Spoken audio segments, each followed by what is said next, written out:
ఎంతోమంది పేదవాళ్ళు, మా విచారణలో అయితే ఆకులు అమ్ముకున్న వాళ్ళు, నిమ్మకాయలు అమ్ముకున్న వాళ్ళు, వీళ్ళే ఎక్కువ. అలాంటి వాళ్ళు తీసుకున్నటువంటి బట్టల్లో 100 రూపాయలు పక్కన పెట్టి తీసుకొస్తే ఇదెంత? ఒక పేదవాడు మరొక పేదవాడి బాధను అర్థం చేసుకోగలడు కాబట్టి నాలాంటి జీవితం ఉండకూడదని ఇంకొకడు వెలగాలనే ఉద్దేశంతోనే ఈ పేద కానుకలు అందరికీ పంచడం జరుగుతుంది. అర్థమైందా? పేదవాడే సాటి పేదవాని యొక్క బాధని, కష్టాన్ని అర్థం చేసుకోగలడు. క్రిస్మస్ పండుగ కూడా అర్థం కూడా చూడండి. చీకటి ఉన్నటువంటి జీవితంలోకి వెలుగును నింపడానికి క్రీస్తు వచ్చాడు.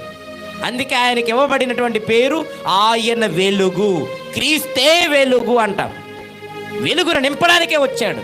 మరి అంధకారంలో ఉండేటువంటి వ్యక్తులకు మనం కూడా వెలుగు నింపితేనే మన జీవితానికి ఒక అర్థం ఉంటుంది.